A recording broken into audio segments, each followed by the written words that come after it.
Maladie la plus ancienne et la plus partagée, le cancer touche tous les êtres vivants, y compris les plantes, depuis la nuit des temps.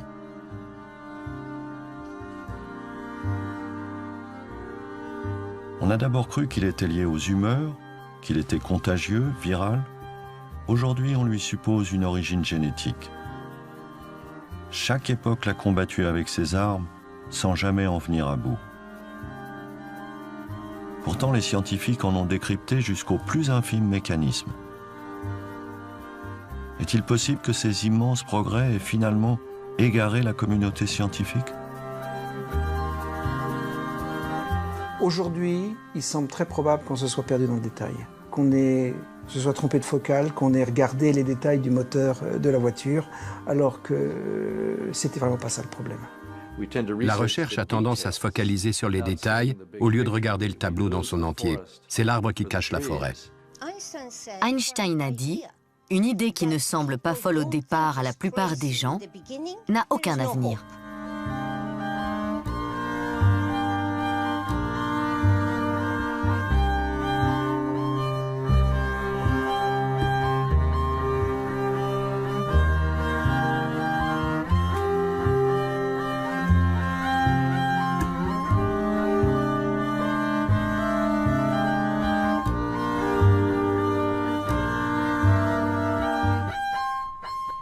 Time has come in America when the same kind of concentrated effort that split the atom and took man to the moon should be turned toward conquering this dread disease. Cela fait maintenant plus de 40 ans que la guerre contre le cancer a été déclarée par différents gouvernements. Le cancer ne sera pas vaincu en un jour, mais un jour, il le sera. Depuis, de réels progrès ont été enregistrés. On soigne, on dépiste et on prévient bien mieux que par le passé. La lutte contre le cancer s'est fixée comme objectif, comme ambition. Les cancers mortels dans les années 50 sont désormais curables à 70%. Mais ces incontestables succès sont finalement marginaux. En dépit des milliards investis dans la recherche depuis près d'un demi-siècle, la mortalité par cancer n'a pas chuté autant qu'on l'espérait. La maladie tue encore 8 millions de personnes chaque année. Mais connaît-on si bien cet ennemi? Et d'abord, comment le définir? Le cancer, c'est une prolifération dangereuse de certaines cellules dans le corps. Vous voyez, si tout se fait de façon harmonieuse, le corps grandit, c'est ce qui se passe chez l'enfant ou dans le développement embryonnaire. Ça, c'est une multiplication cellulaire, on va dire, normale, parce qu'elle est harmonieuse et coordonnée. Quand une prolifération cellulaire ne respecte pas cette harmonie, sort en gros du groupe, on appelle ça un cancer.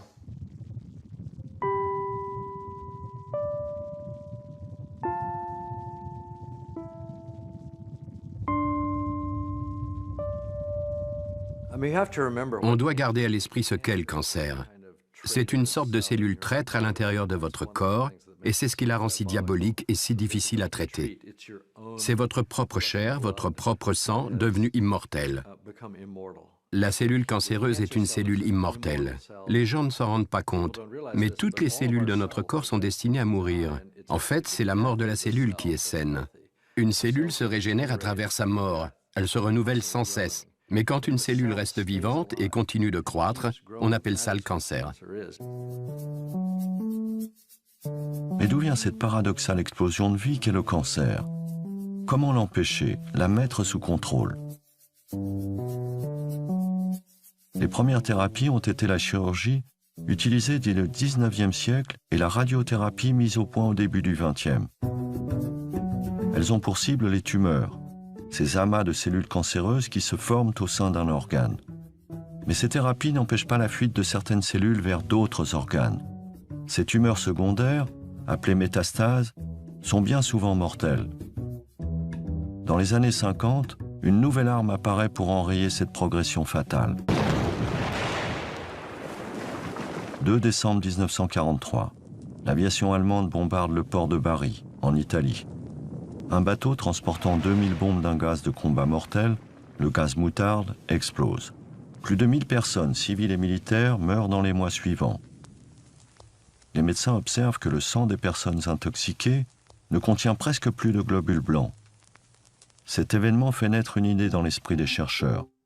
Si ce gaz peut détruire des cellules, pourquoi ne pas utiliser des poisons similaires contre les cellules cancéreuses? C'est le début de la chimiothérapie. En quelques années, elle va permettre de guérir des cancers jusque-là incurables. Cependant, la chimiothérapie frappe fort et à l'aveugle. Elle tue les cellules malades, mais aussi les cellules saines. C'est la stratégie de la terre brûlée.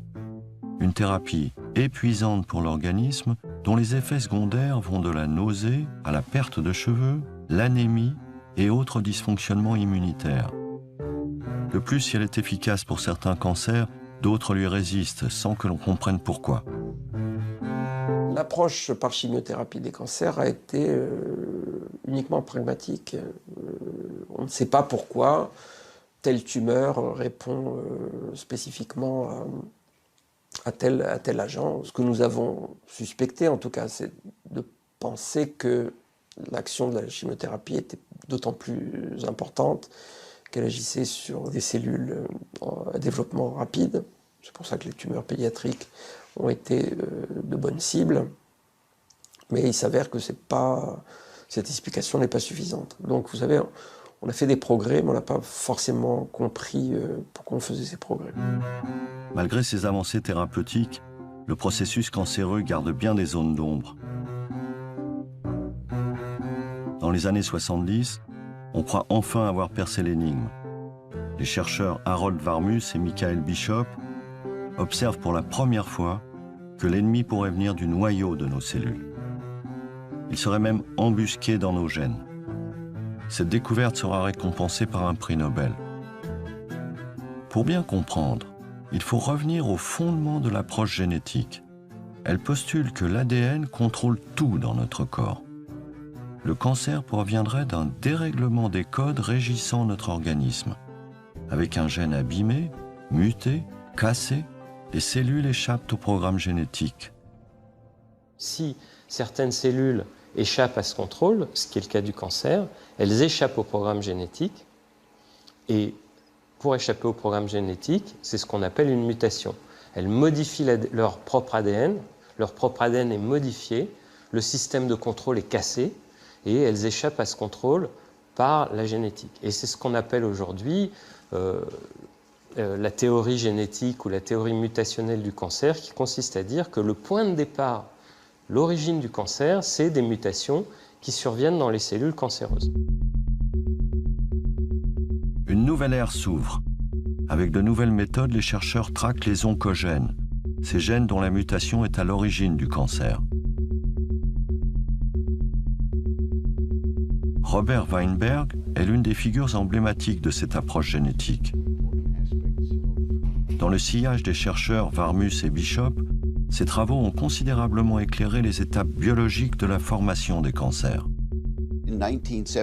En 1978, on a initié une procédure expérimentale qui nous a permis de démontrer, un an plus tard, qu'en observant l'ADN d'une cellule cancéreuse, on voit qu'elle contient de l'information génétique endommagée.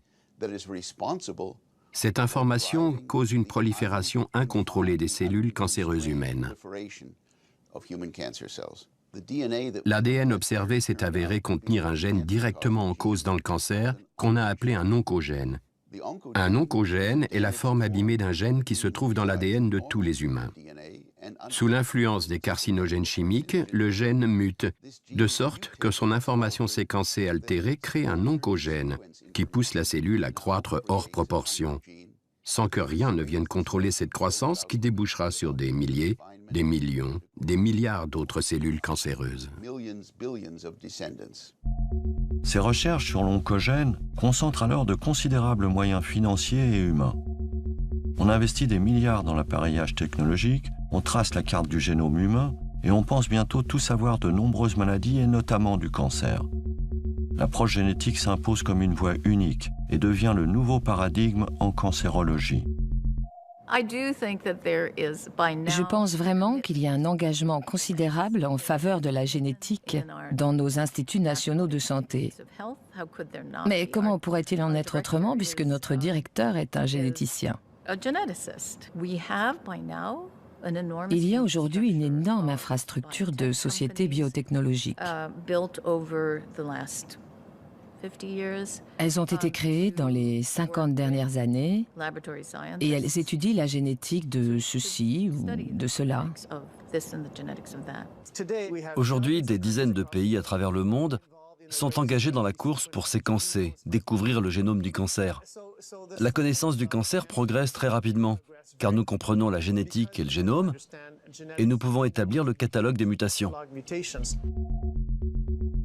Le scientifique canadien Thomas Hudson dirige un vaste consortium international qui, à l'heure actuelle, achève le séquençage de 25 000 tumeurs. Le fait non seulement de découvrir les gènes du cancer, mais de comprendre rapidement leur biologie et surtout d'essayer de trouver des traitements pour les cancers majeurs, c'est devenu de la routine.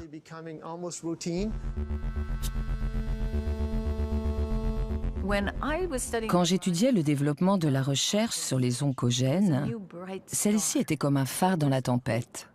C'était un réel espoir. Les gens pensaient qu'on avait touché à la cause, au fondement du cancer, et que cela mènerait finalement à des solutions en termes de traitement. C'est à la fin des années 90 que sont mis au point des médicaments capables de modifier l'action des gènes qui seraient à l'origine de cancers. À côté des chimiothérapies, les thérapies ciblées, aux effets secondaires bien moindres, semblent plus subtiles et beaucoup moins destructrices. Massivement investies par l'industrie pharmaceutique, elles représentent désormais plus de la moitié des anticancéreux en développement. 200 médicaments sont déjà sur le marché, 900 sont en préparation. Grâce aux thérapies ciblées, l'oncologie connaît aujourd'hui bien des avancées. Et on sait que certains médicaments, comme le Glivec, donnent des résultats à long terme. Mais la déception, c'est qu'un grand nombre de ces nouvelles thérapies ciblées n'ont pas une action aussi longue. Il y a des limites en termes d'efficacité sur le patient. Cela peut marcher 3 mois, 1 an. Mais très souvent, la maladie revient et parvient à vaincre cette résistance. On crée des médicaments comme le Glivec ou l'Herceptine qui ont permis d'indéniables progrès dans le traitement de certaines leucémies ou de cancers du sein. Mais pour la majorité des autres cancers, les résultats sont décevants. En principe et selon toute logique, une thérapie ciblée est plus prometteuse. Malheureusement, le résultat est que ce genre de thérapie marche à merveille, mais qu'après 6 ou 7 mois, les cellules cancéreuses trouvent une nouvelle manière de proliférer.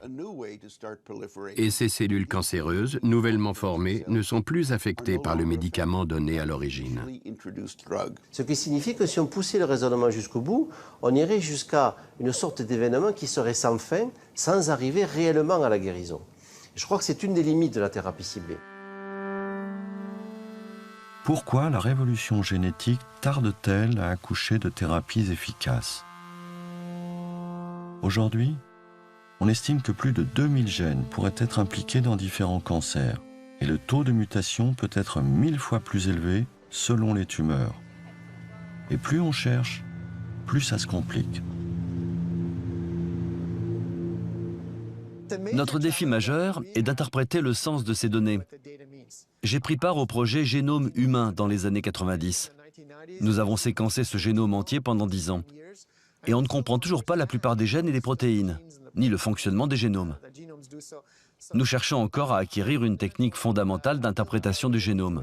C'est le défi auquel est confrontée toute la communauté de scientifiques à travers le monde. C'est vous dire la difficulté de la chose.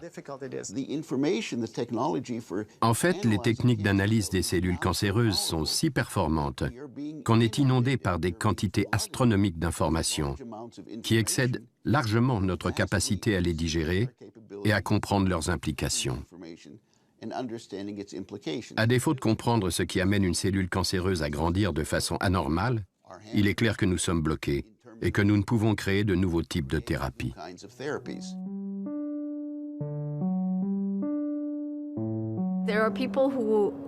Il y a des gens qui, de manière très cynique, disent « Quand on a un marteau, tout problème devient clou.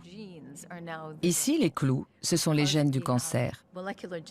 Comme on a les outils de la génétique moléculaire, on peut aller taper sur ces gènes. Donc si on se pose la question, est-ce que c'est la meilleure manière d'étudier le cancer? La réponse est oui, en un sens, si on considère les outils dont les gens disposent. Mais est-ce que c'est la solution au problème du cancer? Au début des années 90, des associations de patients se sont créées pour protester contre cet engouement pour la génétique, dénonçant son manque d'application thérapeutique. À San Francisco, des femmes atteintes du cancer du sein ont formé la Breast Cancer Action, une association dont le but est de faire sortir la cancérologie de ses ornières. Elles luttent en particulier contre les dogmes du tout génétique. Certes, les mutations héréditaires de gènes peuvent augmenter le risque de cancer, mais seulement dans 5 à 10% des cas. Quand j'ai été diagnostiquée, j'ai été effarée par la façon dont le médecin considérait ce qu'il avait en face de lui. Une femme de 36 ans, atteinte d'un cancer du sein à tel stade et à qui il fallait donner tel traitement. Je n'étais qu'un numéro. J'avais un médecin très intelligent qui, un jour, m'a dit « Vous n'avez pas d'antécédents de cancer dans votre famille. C'est impossible que vous ayez un cancer du sein. » Et je faisais « Ok, mais j'avais bel et bien un cancer du sein. Et j'avais fait tout ce qu'on est censé faire. » Et j'ai compris que ce que je découvrais était une révolution. Hériter d'un gène ne veut pas forcément dire que l'on va avoir un cancer du sein. On doit vraiment se pencher sur les gènes héréditaires et les interactions avec l'environnement et comprendre pourquoi certains développent un cancer et d'autres non. Mais je crois que ces 10 ou 15 dernières années, on s'est presque exclusivement concentré sur la génétique. Et je le vois pour d'autres maladies qu'on attribue à certains gènes qu'on a identifiés et que les malades ont en commun. Je ne sais pas dans quelle mesure cela concerne le cancer du sein, mais je sais que de manière générale, cet investissement dans la génétique, qui était censé tout expliquer, nous a un peu égarés.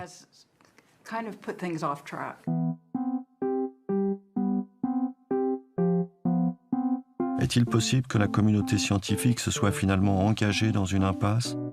Que nous fassions fausse route depuis 30 ans? Nous sommes restés le nez sur les détails. Et c'est comme si l'arbre nous avait caché la forêt.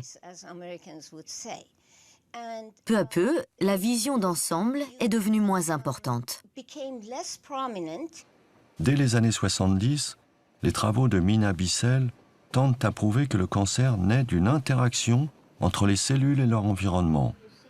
Cette biologiste américaine est une des premières à avoir remis en cause la théorie génétique du cancer. Quand vous prenez des cellules d'une personne ou d'un animal et que vous les mettez en culture, vous voyez que les gènes ne sont pas fixes. Ils sont régis par le contexte. Ils sont régis par le micro-environnement. Pour moi, il est clair que le contexte, ou le micro-environnement, et l'architecture des tissus sont très, très importants.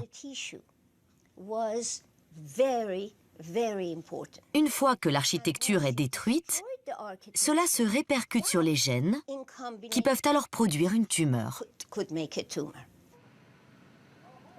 Les travaux de Mina Bissell ne rencontrent alors qu'un faible écho. La génétique émergente monopolise toute l'attention.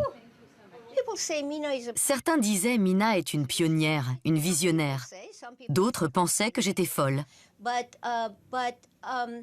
Non, j'ai simplement été curieuse. Il y a eu des articles dans beaucoup de très bonnes revues, mais les réactions étaient soit l'incrédulité, soit un manque total d'intérêt. Les chercheurs ne les citaient pas.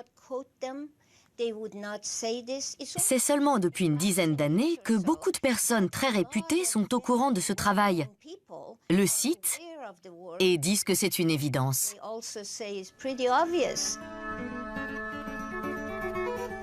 Pour comprendre le cancer, faudrait-il alors changer de focale? Envisager la cellule dans ses relations avec son environnement? Considérer la façon dont elle respire, se nourrit, se développe? L'observer comme on observerait un animal ou une plante évoluant au sein d'un écosystème?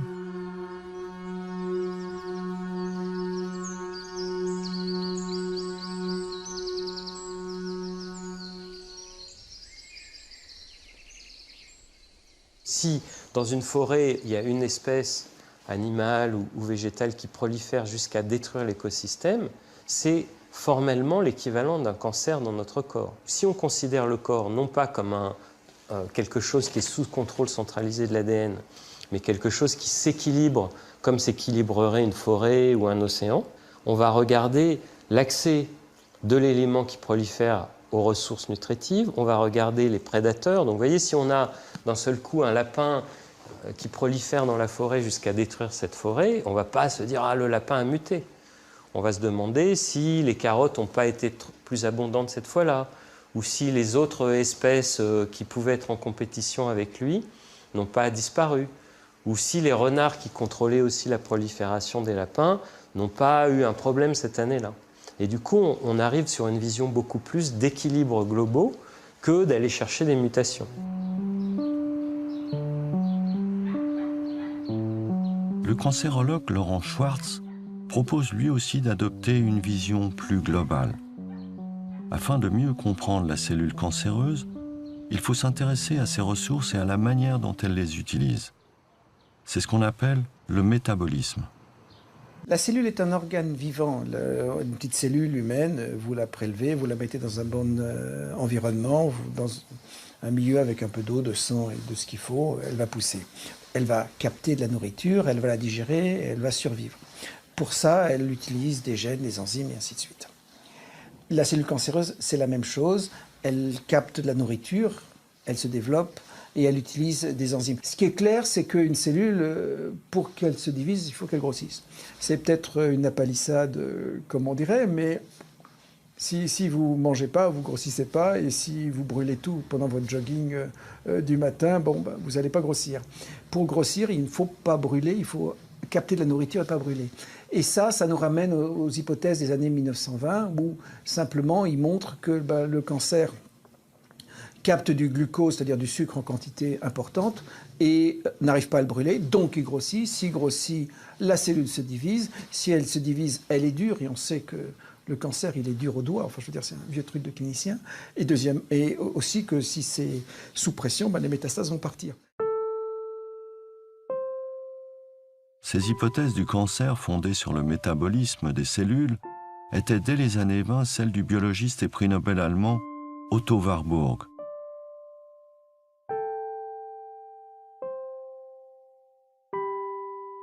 Alle Krebszellen, welches auch die entfernten Krebsursachen sein mögen, sind ausnahmslos als gärende Körperzellen erkannt worden, die also die letzte und allgemeine Ursache des Krebses sind. Pour Otto Warburg, le métabolisme a un rôle clé dans l'apparition du cancer. Il renvoie à la façon dont nos cellules se nourrissent et à la façon dont elles digèrent ou pas le sucre, le gras et les protéines qu'elles absorbent. La cellule normale capte par exemple le glucose, le dégrade une première fois, puis le transforme au sein des mitochondries, qui sont les poumons de nos cellules. Pour cela, elle a besoin d'oxygène. Quand tout fonctionne, les nutriments sont brûlés et transformés en énergie. La cellule cancéreuse, elle, se comporte comme si elle était privée d'oxygène. Sans oxygène, elle ne parvient pas à brûler le glucose et en tire très peu d'énergie. Pour compenser, elle en consomme des quantités accrues qu'elle ne parvient toujours pas à digérer. Ce faisant, elle fermente et se divise alors sans cesse. C'est ce qu'on appelle l'effet Warburg.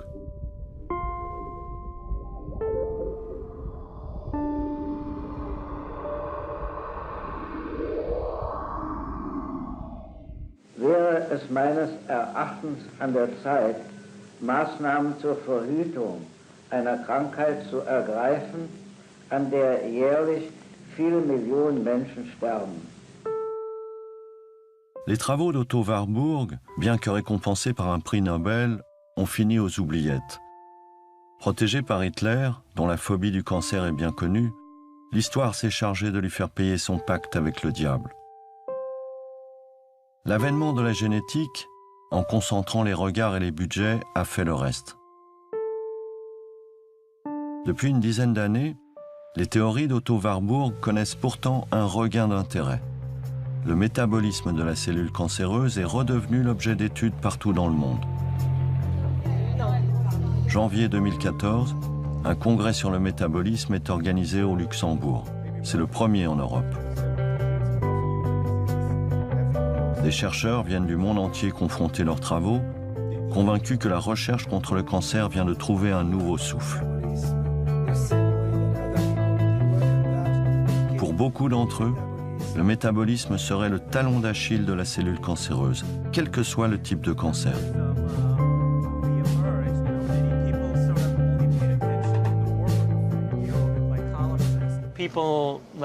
Les gens comme moi se sont dit qu'au lieu de s'attacher uniquement à ces modifications génétiques et d'accorder autant d'importance à toutes ces analyses bioinformatiques et au séquençage intensif, on devrait plutôt prendre du recul et réfléchir différemment au cancer. Le chercheur américain Navdeep Chandel a commencé à s'intéresser au métabolisme alors qu'il était encore étudiant à la fin des années 90. À l'époque, tous les regards sont tournés vers la génétique, mais c'est cette piste, selon lui négligée, qui retient son attention. Étudier le métabolisme du cancer est une de ces alternatives. Maintenant, on n'étudie plus les gènes, on regarde les voies métaboliques. Et d'ailleurs, on les connaît depuis 50 ans. Pas besoin de découvrir quoi que ce soit de nouveau. Bon, il y a bien encore de petites choses à découvrir dans le métabolisme, mais globalement, la cartographie des voies métaboliques est déjà faite. Ce qu'il faut faire, c'est revenir en arrière pour voir comment elles se reconnectent dans un contexte cancéreux. Ces voies métaboliques sont un bien meilleur objet d'étude que tout ce qui se trouve dans le noyau de la cellule. C'est mon avis en tout cas. Si les mutations génétiques ne sont plus l'événement premier mais secondaire du cancer, qu'est-ce qui le provoque? Sur quoi pouvons-nous concentrer nos efforts pour faire reculer la maladie ou prévenir son apparition? Il y a des tas de moyens de réduire le cancer. L'un d'eux serait de combattre l'obésité. L'obésité est le pire facteur de risque de cancer. L'une des choses que je conseille, c'est de réduire l'apport en sucre. Le métabolisme est lié à beaucoup de facteurs et l'obésité en fait partie. Et la pire chose, par exemple aux États-Unis, c'est cette obésité omniprésente, parce que les gens ne mangent pas selon les besoins de leur corps. On pourrait réduire la quantité de cancer dans le monde si les gens consommaient plus de fibres, moins de sucre, moins de mauvaise graisse. Le cancer n'est-il alors qu'une question d'alimentation? Ce serait trop simple, car l'alimentation de nos cellules ne se limite pas à ce que nous mangeons. Leur métabolisme obéit à d'autres facteurs. Pour le cancer de l'adulte, très fréquemment, il y a une phase inflammatoire. Alors ça s'appelle l'alcoolisme, qui vous donne une hépatite, le foie qui grossit, une cirrhose, le cancer du foie. Le tabagisme chronique, comme si j'allais fumer, qui donne la bronchite chronique, la toux et le cancer du poumon. Il y a cette séquence que l'on retrouve pratiquement tout le temps, qui est inflammation, fibrose, cancer. La cellule, si elle survit, elle est gorgée de nourriture. Et l'inflammation, c'est un changement du métabolisme par une entrée violente et massive de nourriture qui arrive pour la cellule. Et ça, eh ben, la cellule, elle ne le vit pas toujours très bien, parce que souvent il y a une partie des cellules qui meurent, et celles qui sont violemment gorgées de nourriture, elles vont changer de mode de vie, et elles vont se mettre à proliférer. Le métabolisme est très sensible aux changements. Il peut détecter les changements dans le régime alimentaire, dans l'environnement, et même parfois dans le mode de vie. Si on a les mêmes gènes depuis 10 000 ans, et que ce qui change, c'est le régime alimentaire, l'environnement et les habitudes de vie, le premier élément qui va refléter ces changements de régime, d'environnement ou de mode de vie, c'est le métabolisme. Il va ensuite influer sur les gènes, puis les gènes vont impulser la maladie. C'est cela le nouveau paradigme. Qui dit nouveau paradigme dit aussi nouvelle approche thérapeutique. Mais comment agir sur le métabolisme des cellules cancéreuses, les empêcher de proliférer? Par quel traitement? Il y a différentes façons de changer le métabolisme tumoral, de l'améliorer. Il y a les voies de régime, c'est-à-dire vous diminuez la quantité de glucose que vous mangez, vous diminuez la quantité de nourriture en général. C'est une voie.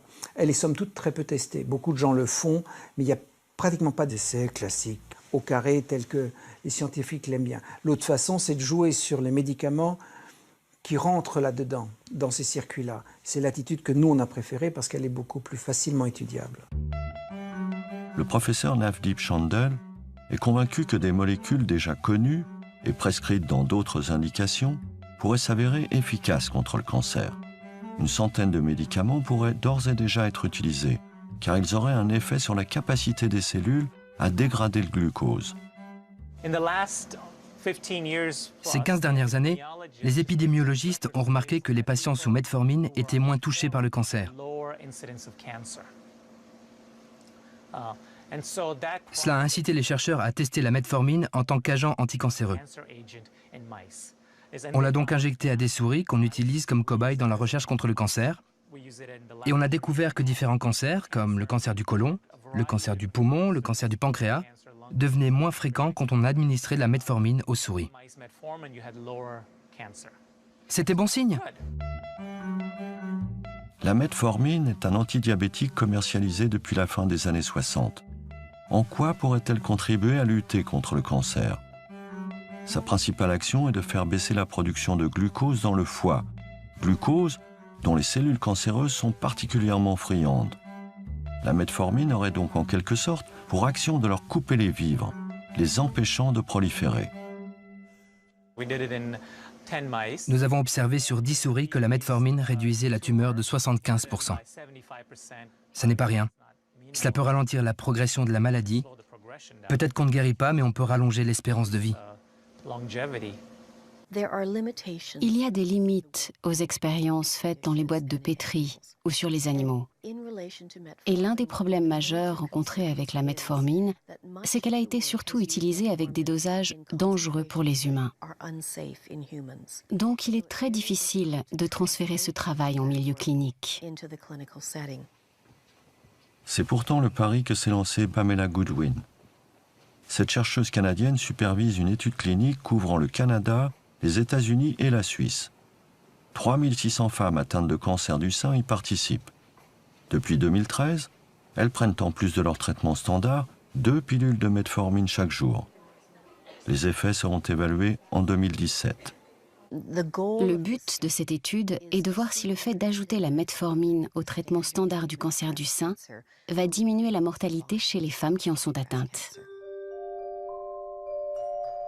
Plus d'1 million de femmes dans le monde développent un cancer du sein chaque année. Près de la moitié en meurt. Pourtant, tester un ancien médicament comme la metformine, potentiellement efficace, a été un long combat. Il a fallu 10 ans à Pamela Goodwin pour réunir les fonds nécessaires à cette étude. Quand des scientifiques comme moi ou d'autres s'intéressent à la metformine et veulent développer un médicament déjà disponible sur le marché en tant que traitement anti-cancer, c'est très difficile. Beaucoup de scientifiques qui travaillent sur d'autres molécules et qui sont confrontés au même problème n'ont pas réussi à finaliser leur étude. Je pense que notre société dans son ensemble doit s'atteler à ce problème. Si la metformine se révèle efficace pour lutter contre le cancer du sein, on estime que le traitement coûtera à peu près $200 par patient pour une étude de 5 ans. C'est très peu, comparé aux 50 000, ou 70 000, 75 000, 100 000 $ que coûtent certains nouveaux traitements. Et le plus important, c'est que ce médicament peut être utilisé dans le monde entier. Il ne coûte pas cher, n'est pas toxique et on le prend oralement, c'est une pilule. Pour le meilleur comme pour le pire, l'essentiel du travail de recherche est mené par les sociétés pharmaceutiques. Ces sociétés apportent une contribution énorme à la recherche contre le cancer. Mais elles se concentrent sur des médicaments qui sortent de leur laboratoire et avec lesquels il y a du profit à faire.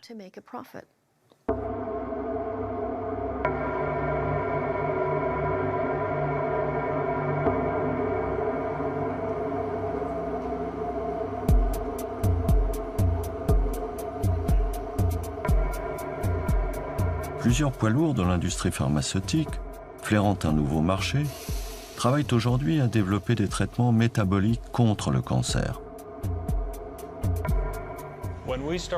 Lorsque nous avons fondé la société en 2002, en privilégiant l'approche métabolique, nous faisions partie des 20 ou peut-être des 40 personnes qui avaient entendu parler d'Otto Warburg. Parfois, nous rencontrions des investisseurs potentiels plus âgés que nous, 60 ou 70 ans, et quand nous leur décrivions ce que nous faisions, ils s'exclamaient « Ah oui, vous travaillez sur l'effet Warburg ». Aux États-Unis, quelques-uns sont déjà entièrement dédiés à cette approche métabolique. Parmi eux, le laboratoire Threshold Pharmaceuticals, situé dans la banlieue de San Francisco. L'idée est donc que si on pouvait développer une thérapie efficace qui cible l'effet Warburg, on obtiendrait un traitement capable de ratisser assez large. On pourrait soigner un nombre plus important de cancers qu'avec les thérapies ciblées. Threshold Pharmaceuticals teste un nouveau médicament dans plusieurs pays, le TH302. En Allemagne, le cancérologue Peter Onnenberger l'utilise sur une dizaine de patients atteints de cancer grave avec des tumeurs disséminées. L'essai vise à mesurer l'efficacité de l'ajout du TH302 aux autres thérapies.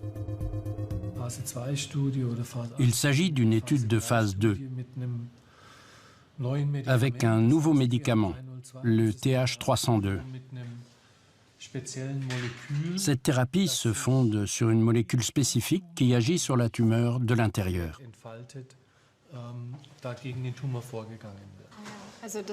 Donc cela veut dire, si je comprends bien, que c'est une action très localisée. Oui, d'après ce que nous savons, il agit surtout de manière très localisée. Il est activé là où le métabolisme de la tumeur présente une anomalie. Dans le cadre des études thérapeutiques, nous essayons d'apporter une preuve d'efficacité. Cela se traduit d'une part par le fait que les tumeurs rétrécissent, ce qui est déjà un signe positif, mais avant tout, il s'agit de prolonger la durée de vie des patients. Combien de temps va durer le traitement? Habituellement, le pré-traitement dure 6 semaines. Il faut un certain temps pour évaluer la modification du métabolisme. C'est la première fois que nous utilisons ce médicament sur un nombre important de patients qui sont en début de traitement. Et à quel effet secondaire dois-je m'attendre? Il peut y avoir des répercussions sur la moelle osseuse. Par exemple, les globules blancs peuvent fonctionner moins bien ou diminuer. Mais en général, au début du traitement, il y a peu d'effets secondaires. Le risque augmente au fil du temps, avec la quantité de médicaments absorbés. Oui, je comprends. Bien sûr, cela prend beaucoup de temps de mettre au point des médicaments qui puissent être utilisés chez des patients. C'est un processus qui dure souvent 4 ou 5 ans. Il faut le temps de faire les différentes études et de prouver que les médicaments apportent quelque chose en plus avant que l'on puisse en disposer. Bien sûr, pour les patients, c'est trop long.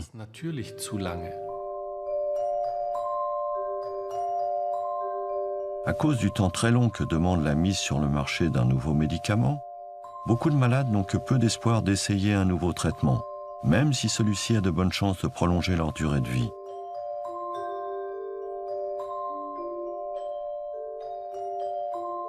Le temps du malade, le temps du cancéreux n'est pas celui de l'essai thérapeutique, normé,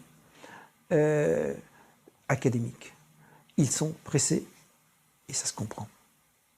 Si je veux m'en sortir, il faut que je casse mon schéma de vie. Mon schéma de vie, c'est mon schéma alimentaire, c'est mon schéma de pensée, mon schéma relationnel. Et il n'y a que comme ça que j'ai une chance de m'en sortir. Qu'est-ce qu'ils vous ont dit sur le pronostic et tout ça? Qu'est-ce que vous cherchez? Moi, ce que je cherche, c'est la guérison. Je sais que c'est la guerre, quoi. Donc, pour moi, Ils m'ont dit, on va vous faire un traitement d'abord 3 mois, on va voir. Donc je leur ai demandé les chances. Donc le médecin m'a dit 30% de chances que la tumeur régresse, 30% de chances qu'elle se stabilise, 30% de chances que ce soit inefficace. Depuis 2009 et des essais encourageants sur des souris, le docteur Laurent Schwartz pense qu'une combinaison de médicaments, dont la metformine, déjà commercialisée pour d'autres maladies, pourrait agir sur le métabolisme.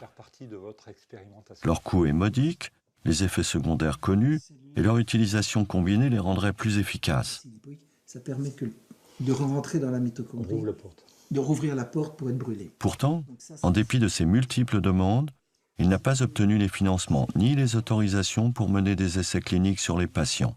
Tout ce qu'on a fait a été publié de nombreuses fois dans des revues internationales reconnues, et il n'y a eu aucun écho.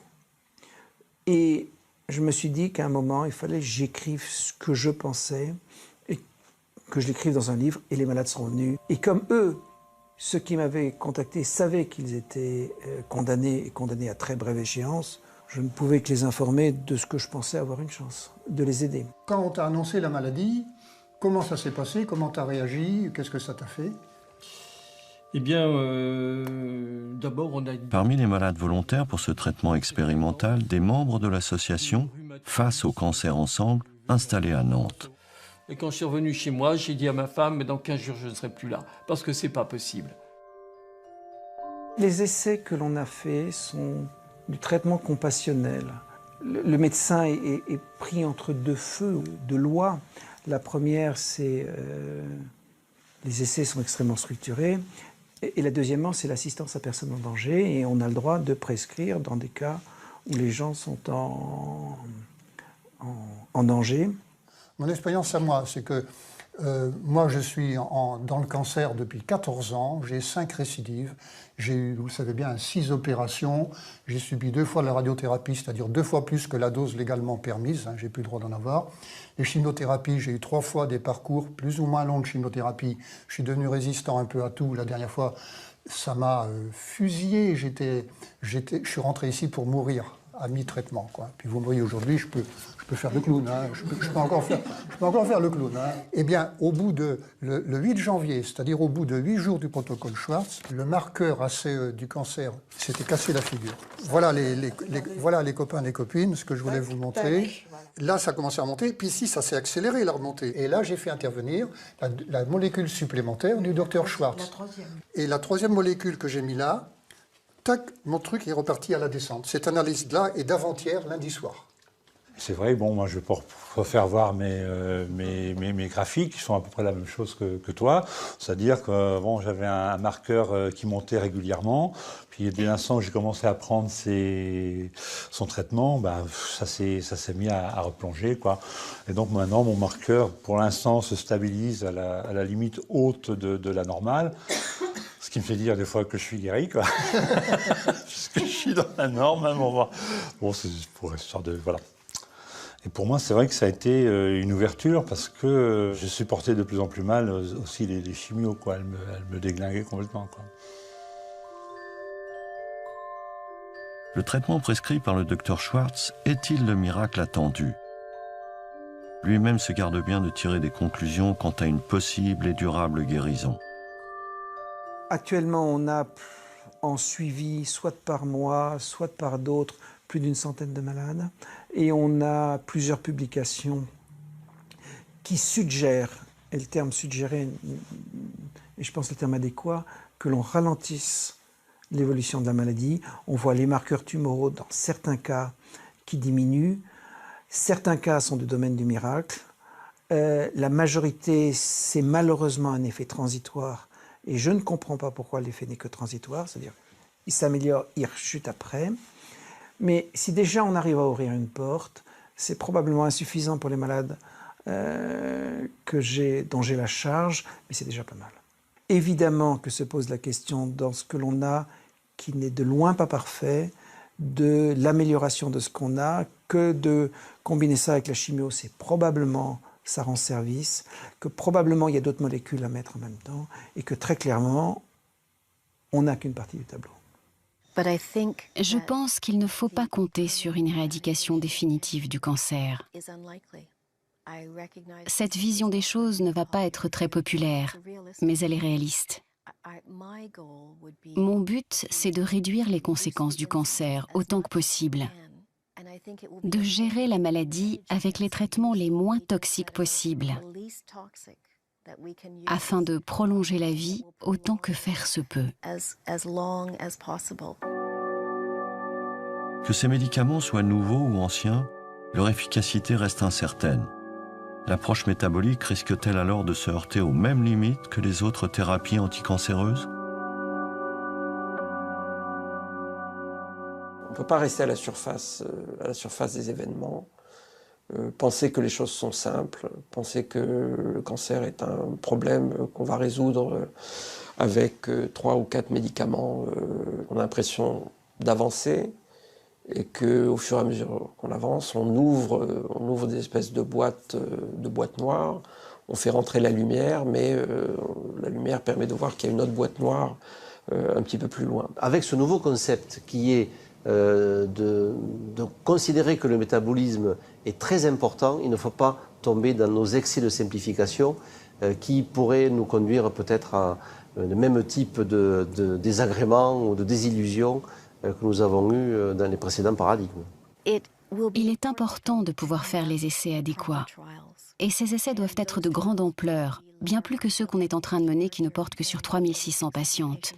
On pourrait faire ces études sur des dizaines de milliers d'individus. Pourquoi tarde-t-on autant à lancer de véritables essais cliniques d'envergure sur ces médicaments? Il est possible qu'au cours des dernières décennies, les agences de financement qui ont encouragé la recherche génétique contre le cancer aient aussi découragé et ralenti la recherche dans d'autres domaines. Si quelqu'un avait fait une demande de subvention pour étudier le métabolisme il y a 20 ans, il aurait eu de grandes difficultés à justifier le fait de vouloir travailler sur ce sujet. Le gouvernement doit établir un programme spécial d'études du métabolisme sur au moins 20 ans. Je le dis sérieusement. Les gens au gouvernement ne comptent pas parmi eux suffisamment de personnes aptes à évaluer le métabolisme. Il faudrait qu'ils disent, voilà, nous affectons une partie du budget au métabolisme, nous comptons sur les gens qui s'y connaissent pour prendre les décisions et nous allons encourager d'autres chercheurs à s'y intéresser. Mais j'ai bien peur que pour le moment, il y ait un certain conservatisme. Et il n'y a pas beaucoup d'argent, alors qu'il y a beaucoup de scientifiques. Ils veulent des articles, des réponses rapides. Il y a une énorme compétition. Et le genre d'expérience que nous réalisons prend du temps.